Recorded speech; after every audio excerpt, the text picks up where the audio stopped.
What were you just saying, Zach, before we started? There's like this setting on here you can enhance skin appearance. I'm all shiny now. I like it. Wait, Really? How do I do that? I'm not telling you. Brett, in the back end, can you, while you're producing, this is Brett's first task as a producer for On the Bench. Can you make my skin shiny, please?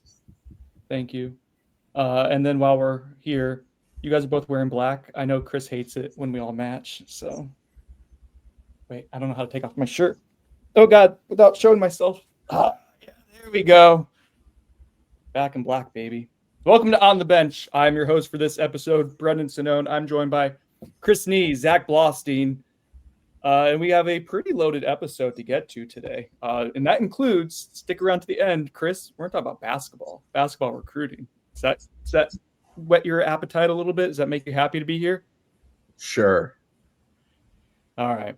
Before we get going, though, on a serious note, the tragic unfolding of what happened. We haven't been on the podcast since then. Over the weekend with Ethan Pritchard was shot while dropping off a family member in Havana outside of about 20 miles outside of Tallahassee. True freshman linebacker. Chris and Zach frankly have worked with Ethan more than I had, and a good kid. A really sad thing that happened.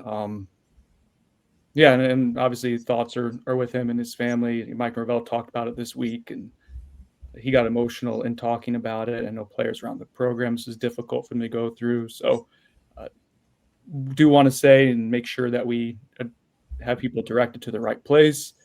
There's a GoFundMe that his high school coach has put on, and it's going to go towards Ethan's family, his father, Earl Pritchard. And I think, where's it at, guys? Close to 100,000 right now? Yeah, over 100,000. That's awesome. And a hat tip to Nation. You really get behind a great cause like that. And it's a really unfortunate and awful and tragic that it's happened. And hopefully, this is something that can make life easier for his family moving forward as they incur some medical expenses, more so like travel and other things that are going to happen, taking time off of work, stuff like that to be with Ethan as he's trying to heal. So no easy way for me to transition out of it. I'm just going to transition out of it as we talk about what's coming up this week. Gentlemen, do you want to do your game predictions real quick for East Texas A&M? I don't think we have to go super deep into the matchup. Go ahead, Zachary. I did FSU 51, the Lions 7. I think that I've heard they're not a great team. And I watched them against SMU a little bit, and SMU did not play a good game. They still beat them by like 30 points. Can we stop there real quick? I don't think people like the jump into my mindset and approach on things, but I think when we start peeling back the onions on the Chris Nee thinking process, thought process, I do think that that's a nice cup, Zach. I do think that people get interested in that. Chris just started randomly texting Zach and I. How did it start the other day? There was no context. It was just out of the blue. And he said, what was it, Addison? Yeah. He said, Addison's starting at center for SMU. And I'm like, what? Who's Addison? There's no SMU East Texas game, guys. Why would you not start with that? Yeah, we don't know who Addison is. You know who Addison is. No, we don't. No one knows who Addison is. One of the many days of stalking and taking a photo was Addison Nichols. Yeah, Addison Nichols was a transfer target for FSU. He's starting for SMU. So I sat there and watched. I didn't watch every second of SMU East Texas, but I watched the full 3 quarters and into the fourth. Pretty much when it got into garbage time, I was like, I'm done here.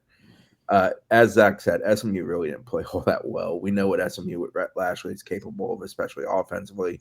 And they did put up 400 yards, but they kind of kept stubbing their toe. There were multiple opportunities for them to put up more points and be far more comfortably ahead early on. Halftime, I think it was 28-3, if I recall correctly. East Texas got basically 10 points in garbage time at the end and quite a bit of their yardage. Most of their yardage, about 2/3 of it, came via explosives for East Texas. They did have a couple early ones against SMU when it was a football game that were fun to watch. I mean, they hit one wheel route where they created some eye misdirection, and it was really well executed. Also, a couple runs where they just did a really good job building a tunnel for the running back go through. But in general, down to down, they're not very good. They play hard, to their credit, and they make an effort. Now, the caveat to all this, their supposed starting quarterback, which is Ron Peace, what a great name, sounds like a generated character. He was not in that game. He did not play in that game. They used two different quarterbacks, Madonna and Rodriguez. Ooh, Madonna Rodriguez sounds like a generated name too. Trying to find information on the expected starting quarterback for this week is tough, but based on some stuff said after the game against SMU, the expectation was that Peace would be back. So he's a regular starter. He's been in the program for a while. But yeah, all in all, not a lot. They got a receiver, Jordan, Jourdain, Jourdain, that they'll force feed a little bit. Running room really did not impress against SMU. Defensively, like I said, they hustle, they play hard. They're willing to throw bodies at the line. That's one thing that kind of surprised me. There were multiple instances of 5, 6, even sometimes 7, but they play some really soft coverage. So yeah, I think FSU is going to roll in this. I think I ended up landing on 45-10. I hovered around 45-52 as my range. I think in part because their AD is Jim Curry, who worked at FSU for a long time. I think if FSU's completely got that thing handled, they will let off the gas a little bit earlier. You think Mike Norvell is going to be like, "Oh, I'm doing this for Jim"? No, but I just think it's one of those where you're not just trying to blow the doors off. I don't think Michael Alford's going to make the call down from the athletic director box. I think you just take the foot off. You run the ball, you shorten the game, you kill the clock. You get third teamers in there. Hopefully, that's the biggest thing for FSU this week: is stay healthy, come out focused, and play a lot of depth. I did have, I think it was 44-10. I had East Texas A&M scoring like a weird, I don't know where the touchdown will come from. But I saw Kev say something about Gus Malzahn wanting to pour on points in his. That reminded me, I talked to a coach in this offseason that was like, yeah, Gus is going to score a bunch of points and he's going to unload his offense on some of the worst teams on the schedule. He loves to run it up against anyone when he can. So that was all right, I'll just throw 10 points on it just for the Gus Malzahn factor. I am interested. Chris, you mentioned, I think this is going to be a talking point that we'll probably be talking about after the game. If there's soft coverage, if it's a force you to throw the ball into numbers, how does the drop back passing game, how's the RPO? There's a lot of not a lot. There were a few examples on Saturday where I thought that, and this is nitpicky in the grand scheme of how awesome Saturday was for FSU, but the drop back passing game wasn't particularly crisp. Now, when you hit, you were explosive, and that matters a ton. But there are going to be times where you need Tommy Castellanos to keep things moving and be consistent as a passer. Is he capable of that? Can you see some growth? Even the chemistry deal with Deuce Robinson, Marcus and Douglas, there was examples of guys not running the right routes or Tommy getting them the ball in the wrong places. That needs to get cleaned up. So this is a good opportunity to do it, but I'm not knock on wood. We don't want to do it at the risk of playing with your food a little bit. And I think that's the main thing. Here's the craziest thing about this weekend's game. I don't think this is worst team on FSU's schedule. You think it is next week or after the bye week against Kent State? I think Kent State may legitimately be the worst team on FSU's schedule. They were I think the player, the actual body types and stuff, Kent State is better, but maybe it's just a executing unit. They're not. East Texas played with far more effort. I watched a little bit of Kent State, and good God, I should have drank myself to death instead. Sorry, kids. Don't do that. We'll have to do sponsorships afterwards. Don't do that. Kent State might be the worst team I've ever watched that was non-FCS. East Texas is bad, but they play hard at least. Kent State's just ugh. Where is Brett? I'm sending this to you on the back end. Look up where Kent State is, please, on Bill Conley's S&P Plus, and then where East Texas A&M is as well. Because he ranks, there's 766 teams here. New England College is dead last, if anyone was curious on that. Kent State is the worst team in the CBS Sports. 136? Is that how many teams are playing D1 now? They are dead last in that. They were bad last year, and they lost all their best players in the transfer portal. Who was the defensive end I liked, Zach? Went to Indiana. Daly? Yeah, Daly. And they had Krishan McRae, right? Yeah, a late coaching change at a weird time for unusual circumstances. They are just, the road is paved and nothing good. Those are kind of it. If FSU had lost in a sobering fashion, we talked about the negative outlook of what it could be if you had lost to Alabama and it wasn't great. the win against, like, this kind of changes. Like, I thought this would be kind of a weird, empty calorie like period of your schedule in a negative way. Now I think it's awesome. Yeah, it's preseason schedule for you. Yeah, you get to kind of revamp. You get the bye week in there. Yeah, fine tune and get better for Virginia, and certainly prepare for Miami.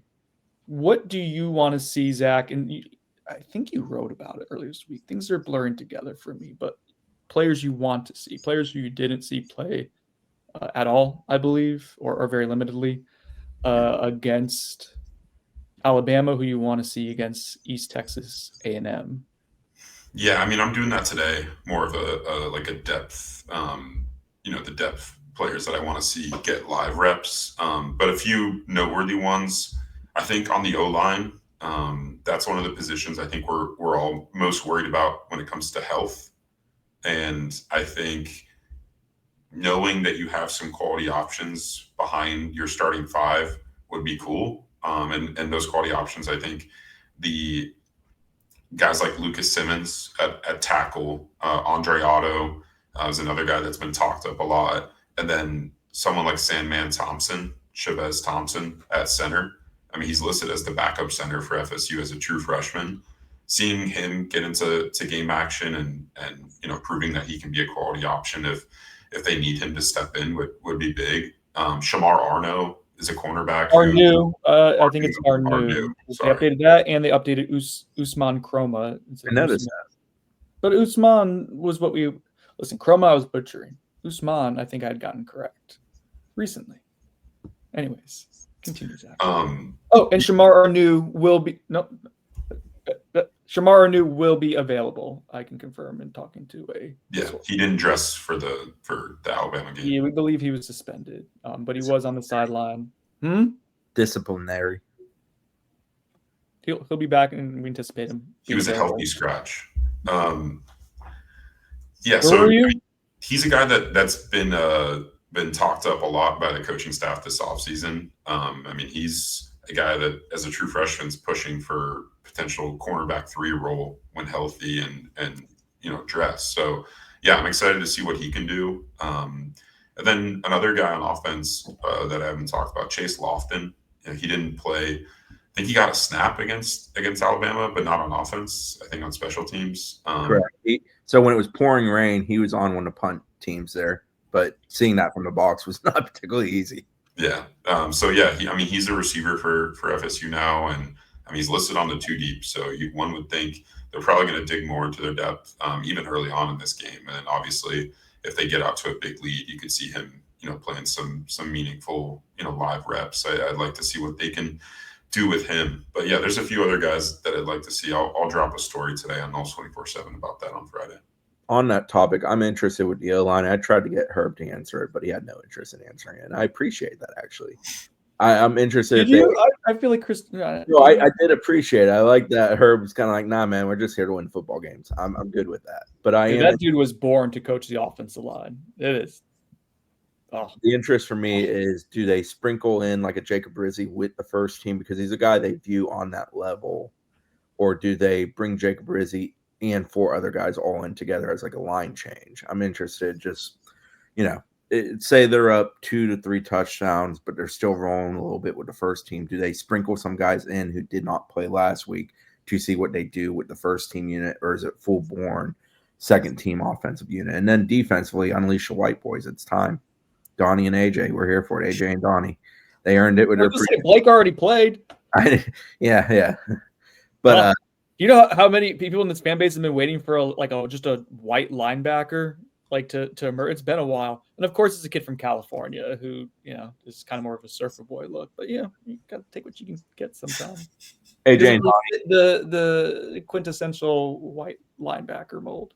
AJ and Donnie, like many others, have earned the right to play more reps because of what they do on special teams, and these are the games where they deserve to get rewarded. Not to say they don't have a spot in other games. I think, for example, AJ did play some defensive reps. Mm-hmm. Yeah, he was in for a series. But this is where you let them go do their thing, and they're going to play their backsides off. Real quick on a before we get too far away from it, Kent State is ranked 168th in Bill Conley's S&P Plus, which that means they would be like the 30th something team in FCS. However, for East Texas A&M 286th. So there's a 100-point plus discrepancy there. I don't know where that would rank them in the FCS. That might make them like a Division II ranked program. So yeah. Before we get any further, a shout out to our sponsors, Chattanooga Whiskey, crushing it in the craft distillery game. Like I'm almost done with this Founders Edition. This is their 10th anniversary blend. I believe they're up to, this year's going to be 13. Yeah, because this is 2022. Wow, time flies, guys. Chattanooga Whiskey does an amazing job with legitimately everything they do. Is really high quality. It's fun. They try different things out. But they have really good standard baseline bourbon. There was baseline rye is awesome. Check them out. It's the perfect time of year, tailgate season. Weather's starting to change a little bit. Nothing warms you up like a nice pour of Chattanooga whiskey. And then once you drink a little bit and you decide to go and be a little reckless and selling a house, buying a house, you should just buy a bunch of houses when you're drunk. Is what I would recommend for you to do. But only if you use the Turner Group. The Turner Group. Colin, Amy Turner do an awesome job in the home buying, home selling, acquisition process. They're in Central Florida, but throughout the state of Florida, they can help you literally get where you want to go. All right. So one aspect that I'm really interested in this weekend, can you continue the intensity that you played with against? It's not going to be the exact same, but good teams. Now we think that FSU, as we recalibrate what they can be. I like what Chris said this past Monday or Sunday. There's not a cap now to how we view the team. I know people were asking for us to put in new wins and losses. Like I don't know, but the bar, like the floor, the ceiling, it's all raised now after this game. And a sign of maturity, a sign of upside would be if you can come out and just handle your business these next, 2 out of these next 3 weeks, 2 games. And it starts on Saturday against a really lowly opponent, one that you should outmatch. But yeah, I think that's something that's going to be really interesting, guys, because they're now, Mike Norvell talks about this. You respond to negative stuff, but how do you respond to positive stuff too? Yeah. What did they say over Tuesday was a good day? Wednesday was a little up and down. Is that right, Chris? Tuesday was up and down. I think I'm right. You're right. Yeah. Tuesday was good. Wednesday was up and down. Yeah. You're correct. Clip that. Chris said I'm right. It's just. Yeah. I mean, quickly on this note, like, I think if you guys saw the Brian McFadden speech in the locker room after the game, it's kind of what's ringing through my head is like, is this team going to, the perfume? Are they gonna drink the perfume? Don't drink nail. Definitely don't drink nail polish. Dude, Chris is like out to get everyone. Yeah. So I mean, are they going to be too like ahead of themselves? I guess. Yeah. I know that's part of what Herb was like getting testy with. Is kept asking about Alabama. Chris was talking about rotating players in. Like I think that's part of what they're trying to guard against. Yeah. One thing. Human nature. Yeah, it's one thing for the coaching staff to like have that messaging, but is the team taking to it? And you see, I saw, a good sign was a guy like Luke Pettibon very clearly was like, we're moved on. Us veteran guys understand this, but I think that also speaks to maybe those veteran guys have had to talk to some of the younger guys on the team, like, hey, let's get back down to earth a little bit.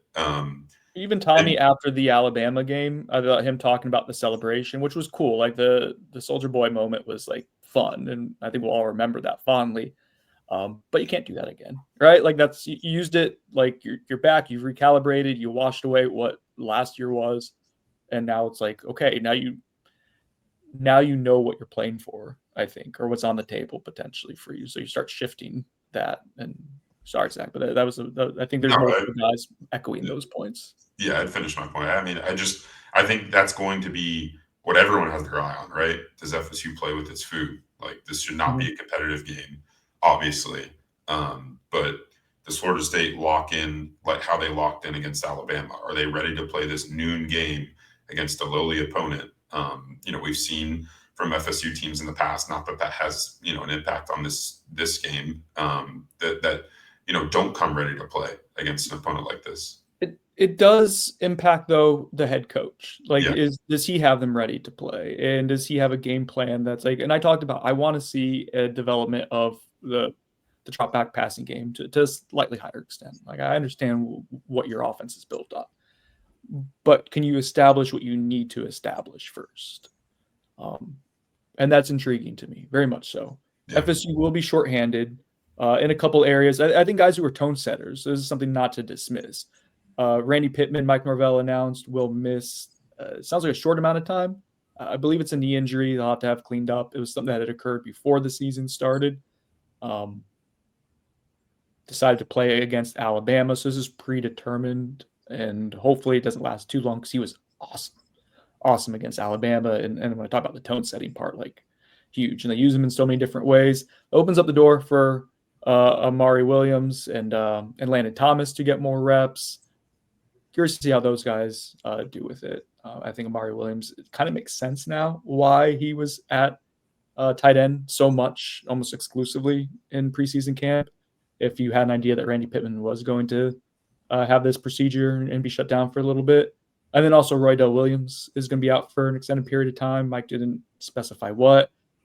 I think that's a bigger deal than most people make it out to seem. I know the yard per carry stuff isn't great. I think us all seeing Usman Chroma more is going to be really encouraging and fun. Like, we want to see that guy get into a rhythm. But Roydell was I looked it up this morning. PFF had him as the 5th ranked blocker as a running back nationally. Yeah, I had somebody, when that happened, specifically point out a couple plays to me in that game and what he does as a blocker. And somebody internally within the program, they're like, here's the thing with Roydell. Yeah, he's not the most talented runner in our room by far, but he is a guy that knows how to do everything in our room really, really well. And he does it every play. He's very consistent with it. And very, very good pass block guy. And also with what they do with Tommy with essentially run block, he's very, very good in that regard too. Not to say others can't fill in the void, but there's nobody that's as complete as the best at it. Yeah, that's, you have to adjust to that a little bit. Zach, you had a little scoop over the weekend on Kevin Wynn and his potential return timeline. If you want to share that now that it's been at the Knowles 24/7 board for a few days, you don't mind sharing it for free now. Yeah, so Kevin Wynn's a projected 2 deep defensive tackle, nose tackle if he's healthy, and he entered the season. Norvell announced that he would miss the Alabama game, but I'm expecting him to miss the next few. The goal I've heard is to get him back for the Miami game. He's on track to return before then, but I could see them, holding him out until that game. I had heard Virginia potentially. Sounds like the earliest. Yeah, I think that's kind of where his, where he's projected to come back for, but depending on, what they need and what the rest of the room looks like at that point. I think a decision will be determined on whether to bring him back for that game or the Miami game. I think that's a sneaky big potential addition, just because what it allows you to do and freeing up Daniel Lyons to move to other places. I thought KJ Sampson there weren't a whole lot of bad performances on Saturday. I don't know if I'm just being transparent here. Like, his performance wasn't very good. I think the PFF stuff bears that out too, but as someone who needs to get better. It alleviates Daryl having to be out there for so many reps too. That too. Daryl started to get gas at the end. There was one key play. I think it was that key. There was a Jabril Rawls stop. And Daryl was the first time I think I saw him on the ground all game, where he just got he was engaged and another blocker came over and knocked him down. I mean, what was he, 50-something reps? 50 was maybe even right at 60. Yeah, that's a body interior guy taking on multiple blockers. Yeah, man, I think Jerry Wilson was in there for 60-something. Ashland Barker, 60-something, or a little. Like, he was playing DB snaps as a defensive tackle, and he played well. Good. So yeah, those are the injury updates as of now. And I mentioned Shamar New will be available as well. Let's see, is there anything else? I got my notes on my phone. I didn't transfer it over. Oh, I have a talking point real quick for you guys about the football team that I think. So what I was most interested in and I've said this throughout the offseason, like, I really wanted to see how Tony White defense looked. That's the thing I was most bummed about, not getting to see him to kind of install in without having practices. I really want to see how that look. I just love the idea of this amorphous, constantly changing defense. And so I want to see if he can maximize his talent. That was a resounding yes, obviously, right? That was really cool, the way he was able to utilize different pieces and keep changing the picture on Alabama, and it worked really well game one. Also very quick to pull somebody if they weren't doing their job at a high level. That was the second thing that I thought, the sub-headline of that was, he was so emphatic about his messaging this offseason. If you're not getting it done, if you're not on the bus, I think it was at the time, then get off. And to that point, Chris, let's dive into that real quick. I think there's just something inherently valuable to how quick he was to rotate in guys who were playing well, to reduce or alter the roles for ones who weren't. I think as we look big picture culturally, man, that I can't measure it, but that felt really good to see, especially coming off of last year. Yeah, two greatest reinforcements in football is the bench and film. And when you go to the bench and you watch the film while you're on the bench, one, you're going to understand why you're on the bench, and two, you're going to understand what it takes to get off the bench, because you're going to see dudes making the effort and playing football the way it's supposed to be played. I think Tony can live with you making a mistake, but you better make it at full speed and full effort. And if you're not doing those things, he isn't going to live with it. I think that's pretty clear. He's comfortable playing 25 guys. They played one of the top 10 teams in the country, despite many national media trying to tear that team down. And we knew that would happen, by the way. Yeah, what a beautiful thing. That was predictable. And they played 25 guys, and they played a lot of them, a lot of reps. Now, 23 got 10-plus snaps. Yeah, there's that top group of the no-doubters, your Littles, the Jerrys, the Darryls, who played a boatload. But there are a lot of guys who played similar rep counts for similar roles. And I think that speaks to, like, if you do your job, you're going to have opportunities here. And even if it's not having that kind of big carved-out role, Tay Diggs, for example, played, 12 reps? Not great all 12, but he had 2 where he showed high-level effort and made the sack on the one that Mandrell helped to create. There's a degree of, like, maximize your opportunities. And I think that speaks to what Tony constantly tried to implement from the moment he got here, and certainly over 13 spring practices and throughout the preseason. Yeah, and I guess I'll add, like, I think seeing, these players seeing that this scheme, this, very unique scheme works, and it had, like, they saw that if they bought in, like, they can do that to an Alabama team.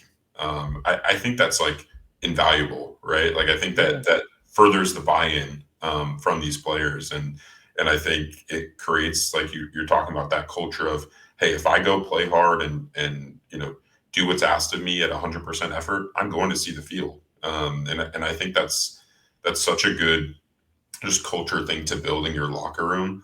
And the fact that Tony stays true to his word, like he talked about that in the press conference on Sunday, of, how they plan to allocate snaps before a game, and the players know that they're going to play. And then once they actually do play, it validates, like, okay, like, my coaches are telling me I'm going to see the field, and I'm seeing the field. They held true to their word. Like, I think all that is super valuable towards FSU building a strong culture defensively. And then just to piggyback on that too, the idea of urgency as well, because if you, like, Blake Nicholson's a really good example. He played in the first half, but because he kept playing better and better, it had tipped to, like, Tony White. Like, he put Blake Nicholson in a position where he could just react to things. He had quarterback pressure off the edge. He had a pass deflection off the edge, and one of his really good run fits was almost like a run blitz where he just went right into where the ball was going. There was a stunt in front of him. It was just you allowed a really good athlete. And then obviously credit to Blake for making the plays. You saw him, like, sticking his nose in there and, like, stonewalling offensive linemen who were 100 pounds bigger than him. But his confidence grew. And Tony talked about, like, how his confidence just improved even the last week or so of camp. But they saw that he had it that game, and they're like, okay, I'm going to keep going to that. Conversely, James Williams, like, didn't have it in the first half, and they took him out of base packages, but they still used him a lot in passing situations, and he was effective. He had 6 quarterback pressures, and there's things to clean up still. I guess to make hay on that and get home on some of those, but, like, even that is, like, you still found a role for someone. So just because you didn't do exactly what they wanted you to do doesn't mean it's done. It just means there's a recalibration for that to all happen in real time. I don't know. I thought it was really cool. I think that's something that can pay dividends, to Zach's point, further too culturally. We just lived it. We lived. Yeah. I mean, we were at practice last year. We're not at practice now. So I'll say it. Like, Marvin Jones Jr. was awful in terms of body language in practice last year. It is. Like, I know it's a judgment. On here had questioned, I don't think he likes football a lot because of what that body language, and the body language and the head down, and they kept trotting him out there every week starting. And some of that is like, did you just not have a better option? Or was that the option B that far of a drop off? It gets into all these big picture things, like, was it development? Was it roster building? Is the development tied to not motivating guys properly? Because Marvin Jones Jr. is talented. And so there's all these different questions now. And if your depth is better, like that's great. But is that partially because of the way guys are responding to the coach? Like did Earl Little Jr. just magically become he's the highest rated safety in Power 4 football? Did that just happen just magically, or is that coaching? I think like we know that there's a level of that's you're getting the most out of someone. Daniel Lyons, always had flashes, dramatically more impressive in the sense of being a consistent force in that game.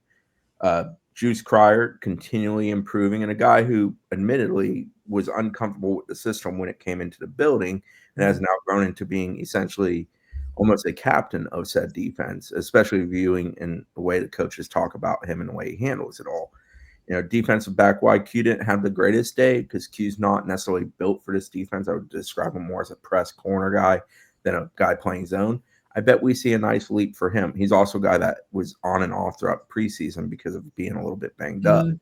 So like that's where I'm interested to watch the Tony White experience progress over the next month is one, some of those returning guys who didn't have the greatest day. Q comes to mind, for example, seeing how he improves, and then also watching some of those younger pieces, lesser used pieces in game one. How do they do when they're given opportunities, and how do they elevate after being given said opportunities? Easy for you to say. Yeah. Oh no, I can't remember my point now too. I was too busy making fun of Chris. 3, 2, 1. I'm interested in seeing one other aspect of the defense, and you mentioned the improvement, Chris. I think like the defensive line still has a ton of room to improve. Yeah, I mean, like Darrell Jackson getting less reps throughout the course of a game, and if you get Kevin Wynn back, like that'll help.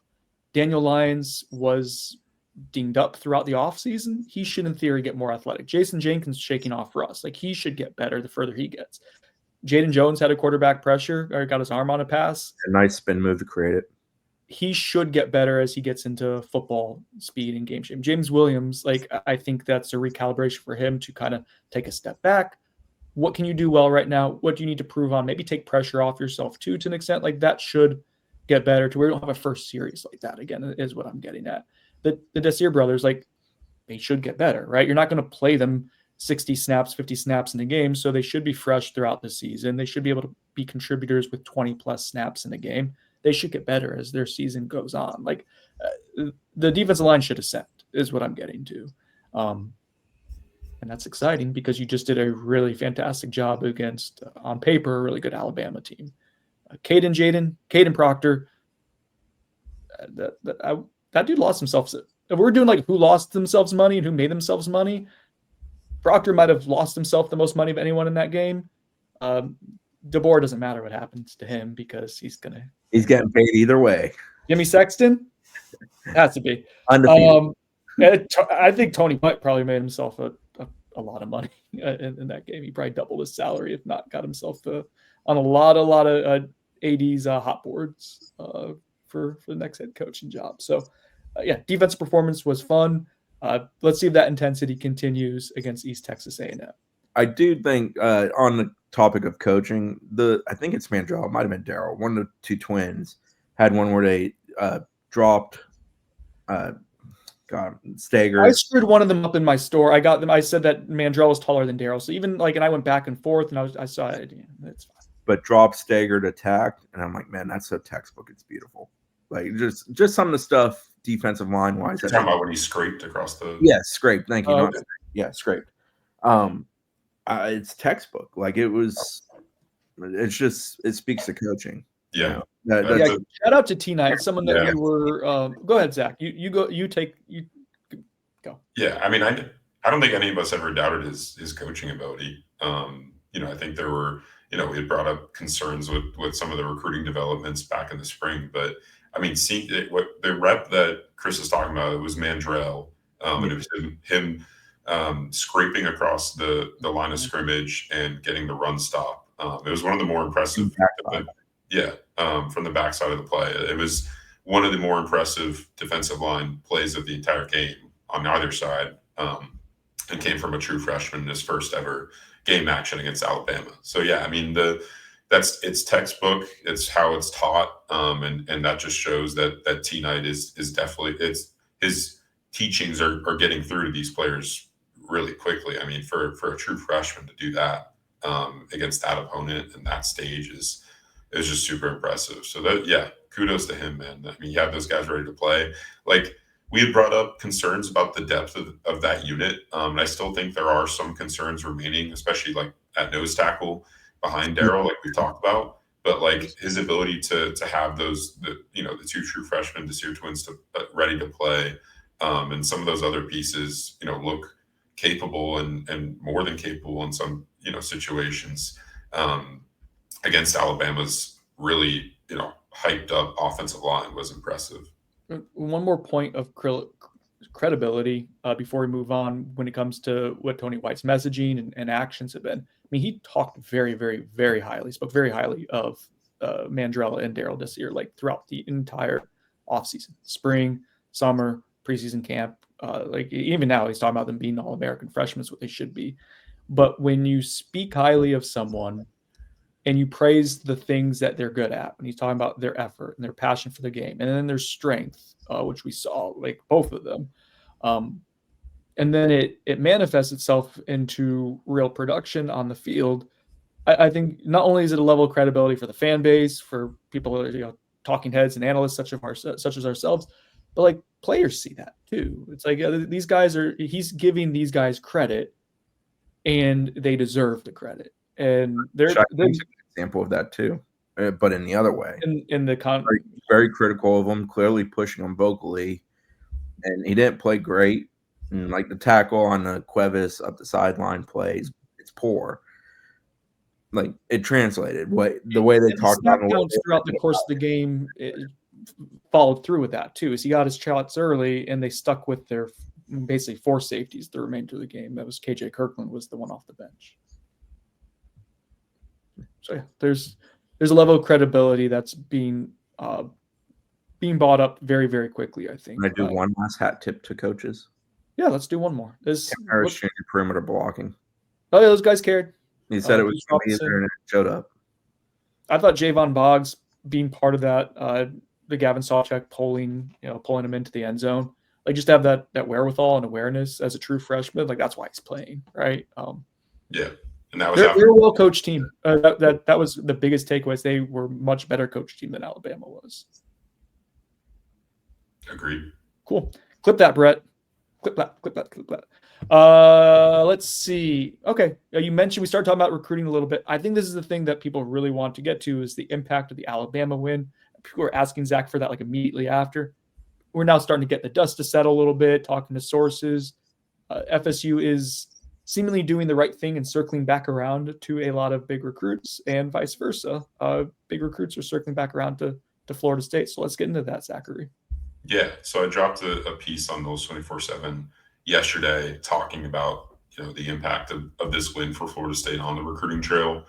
And what Brendan said is true. FSU is circling back on some former targets, some new targets, some high-end players at multiple different positions. So I'll share some of it, but if you want the full scoop, go over to Noles247.com and check out that article.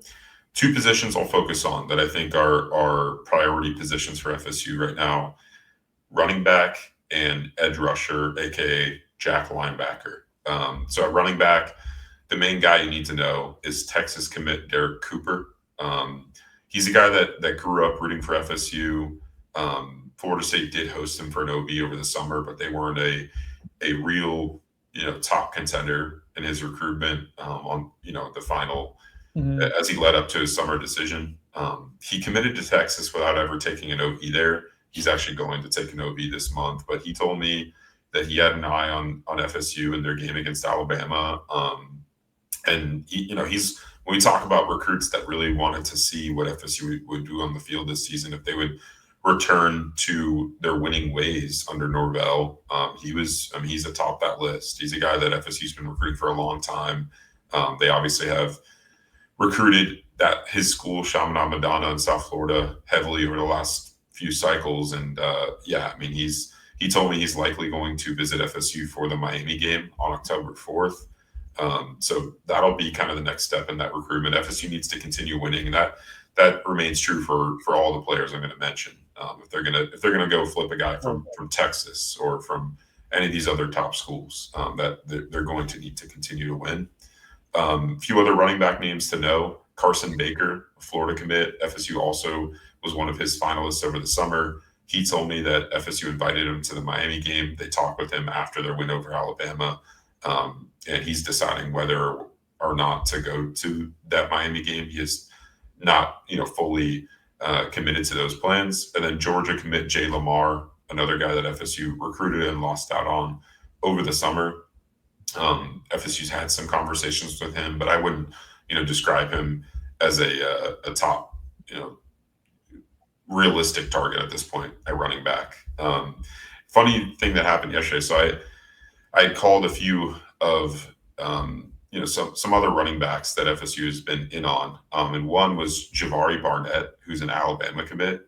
And he told me that FSU reached out to him right after the game, and they want him to come visit. He's like, I probably won't. It's just a really awkward situation because they just played the team that I'm committed to. He was really honest, which I appreciated. That's cool. But yeah, so they're very clearly making the rounds and trying to see what kind of noise they can make on the recruiting trail.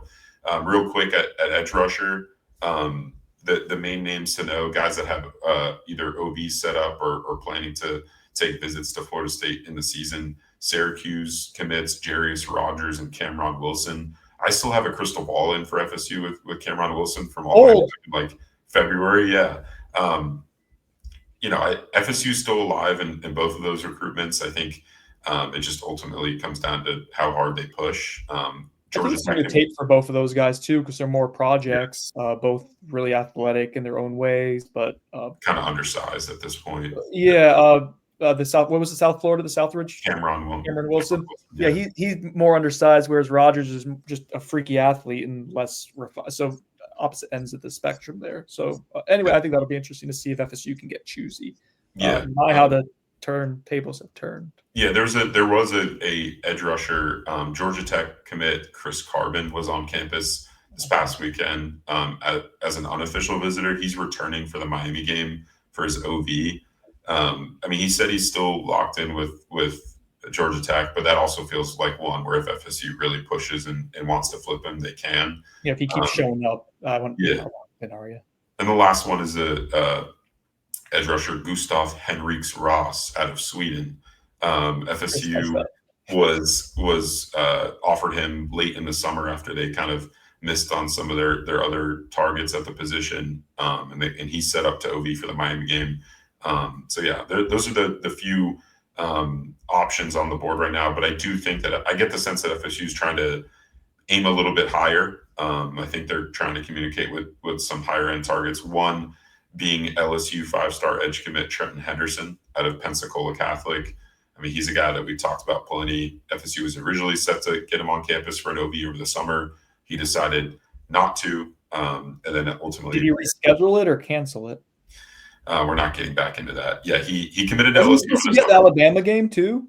Yeah, when he committed to LSU did what LSU needed to do to make sure he's not doing that as long as he's committed to LSU. Oh, is that Zachary?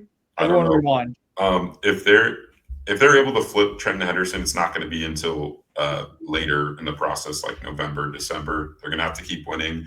But I was told that he did watch Florida State's game against Alabama, and he's another guy that grew up an FSU fan, so he was rooting for Florida State.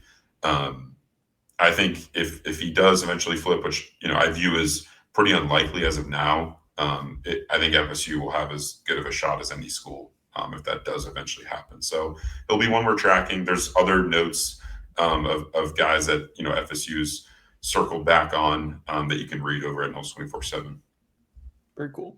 Anyone of particular note this weekend that we should mention? Or I know they're probably saving their war chest for Miami. Yeah, there's a few talented like 2027 names and 2028 prospects. There's some guys in the 26 class, but it's mostly like fringe offensive linemen that they're kind of maybe looking at potentially offering or turning up the heat for. I think the most notable one is Javion Cooper.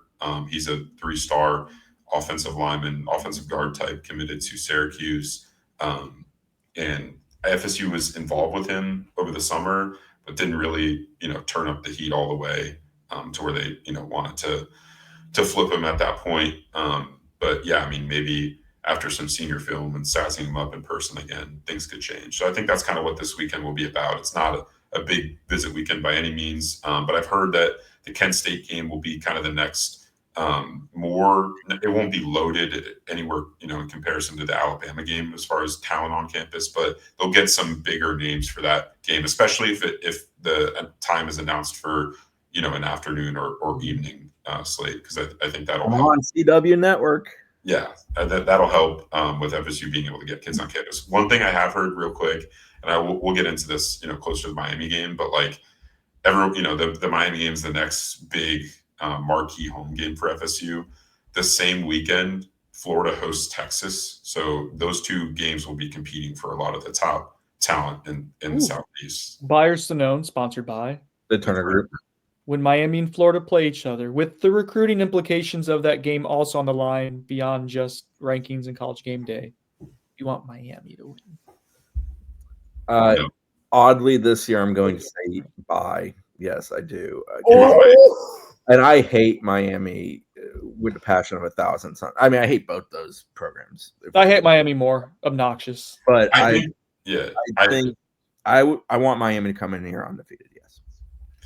I think Miami winning would be worse for FSU on the recruiting trail because they can capitalize on it more than Napier. And listen, Miami can capitalize more than with 8-4 than FSU could at 13-0. Yeah, for sure. But also you have to remember Florida has an entire SEC slate remaining to play. Miami's rest of the schedule is, besides FSU. Yeah, but listen, they come in here, you do what you're supposed to do. If you beat them, And oh god, did I say do what you're supposed to do? Am I believing? Whoa! Wow, that wasn't intentional. I oddly want Miami to win. It hurts me to say that, but honestly, it would hurt me to say I want Florida to win. So I'm going to be hurt either way. But you get the potential of Kirk Herbstreit having to come to Tallahassee. I don't care about that. I really hope they ban his dog from the field personally. No, dog. It's not the dog's fault. Didn't he take a dump on the College Game Day set? Kirk Herbstreit or the dog? Both, yes. I know where I want to go with this. Sorry, that's my fault for a good derailing. Brett, cut that. Christopher, Buyers to known. Sponsored by The Turner Group. What's more surprising? No, wait. Let me ask it this way. 3, 2, 1. If I had told you in January that Florida State would be a top 15 football program after just manhandling Alabama and have the number 1 recruiting class in hoops, what would you have told me back then? What would you have said? I would have known that back then. I'm just going to be honest. I clearly did not think FSU was going to beat Alabama. I thought they'd compete with them and fight really hard. I did not think they would win. I'm not going to have revisionist history on that either. No, we were saying this all along that they would beat out. I don't know what you're talking about. The number 1 recruiting class for hoops. I thought Luke would come in here and bring some juice to the trail, and I knew he was very hyper focused on specifically the state of Florida and doing some things there and getting a staff that could go recruit. Like that was something he said he was going to do 180 days ago when he was hired. But like to have the number 1 class, and I know it's one of those where the number will change because other schools are going to get commitments and stuff, but it's significant. It's pretty damn impressive if you ask me. Let's talk about. Come on, I'm going to give you. All right, so to talk about what just happened this past day of 2 big time commits to solidify what they're already doing. Obviously, they had Jason Lopez already in the boat, football and basketball commitment for them. And that's kid, the day they could hit the trail, which was on Wednesday, he was one of the first guys they went to see as a hoop staff. So that speaks to hoops actually legitimately really cares about that young man. And I'm well in the chain of belief that he would be a phenomenal guard to have on your roster, just in the sense of his competitiveness and the way he plays both of those sports. Then they go and add Marcus Ponder, who's a big body guy tied to one of the assistant coaches on the staff, plays for his brother as a high school coach. And he's a huge individual. I mean, he's unbelievable. If you look at the photos of him from the official, he's really done a good job of getting even in better shape. He's just such a big body. He's an athletic big body, too, for an up and down game that Luke wants to play. Offensive tackle, Chris? It kind of looks like one, yes. So you bring him in this past weekend. He's one of your 4 officials. The other 3 are Kevin Thomas, who's at Montverde these days, Colin Paul, who's from Calvary, which is down near West Palm, and then Brandon Bass, who is in Orlando area, Windermere Prep, plays for Brian Hoff, former FSU Seminole. And we'll start with Bass. He's the most recent commitment. He committed to FSU on Thursday. He's a lefty shooter, talented kid. Dad was an SEC Player of the Year, if I recall correctly, at LSU. Played in the NBA. Brandon Bass is his father, of course, as he's a junior. He was a pretty much like red circle day one guy for Luke. When Luke got hired, that was one of his first primary targets. I think the first time Luke ever went on the road to recruit for FSU, I think Brandon was the first person he went to see, or at least on that first day he was out on the road. Kind of speaks to it. Just a guy they loved, they wanted. He's a shooter. He's a scorer. I think FSU believes he can be a high-level scorer for them in an up-and-down offense. And then Colin Paul is the other young man that they added this week who was on an official visit. He's more of like what we call a point forward. I mean, he's built kind of like a power forward, but he plays more like a point. He's a pretty good passer. He's a willing rebounder. He can do work as a shooter. He can also do work on the interior. It's weird. A little bit of the game reminds me of Terrence Mann, even though the body doesn't necessarily remind me of Terrence's entirely. Okay. The body more reminds me of Fee. Not quite as athletic as Fee was. Mfiondu Kamagale, for those who don't know who Fee is. But like there's some stretch forwardness to him where there's some things he can do at all 3 levels that I really like that Fee brought to the game. I mean, it's just fun. It's a 4-man class. I expect it to grow at least by another 1 or 2 high schoolers, most likely. To speak to what that staff is doing beyond getting kids in and securing commitments, they went on the road this week on Wednesday and Thursday, and every kid they saw was in the state of Florida. Outside of Gage Mayfield, who was in for an official earlier in August. He's an Alabama kid that a couple members of the staff also went to see on Thursday. But everybody else was a state of Florida kid. There's a boatload of talent in this state. Caleb Gaskins is one of the better ones in the state. They're heavily involved there, working on locking up an official. Joe Phelan's another one, really talented kid from the Tampa area, now at Montverde. He's a kid that they're working on getting in here for a visit. Like, they've done a very good job of essentially coming in, building a staff, doing all the other things that come with building the team that's going to play this year and constructing a schedule, but also turning their focus to recruiting in future teams, identifying targets, recruiting said targets, making those targets understand how serious they are in recruiting them in the sense of showing your face, being constant with them, offering them early, pursuing them heavily. And now they're securing it. It's impressive to me. I liked the Luke hire when it was made. I liked it for all the dynamics that job involved. I think he's done a phenomenal job of executing a plan over 180 days. It's credit to he and his staff. I think he's done a good job of building a staff that's, 1, willing and able to recruit, but 2, also going to coach guys hard and work on development at a high level. It just, what he told you he was going to do 180 days ago as far as his plan and execution of this program, he's executed at a really high level over 180 days. Now, the next key for him, beyond continuing to recruit at a high level, is going to win games. And it won't be easy. The schedule is going to be difficult. And they're playing Houston, Florida, a few others. Obviously, the ACC foes are going to face, who are going to really challenge them, and they're going to have some struggles. But is the early signing period in hoops the same as November 12th to 19th this year? It's really early in the season. Yeah, it's the early signing period is mid-November. So you really can't butcher any. You really can't do anything on the court that would probably like turn off. Hoops kids don't flip and flop near to the level of football. Okay. Yeah. So the chance to retain, what is it?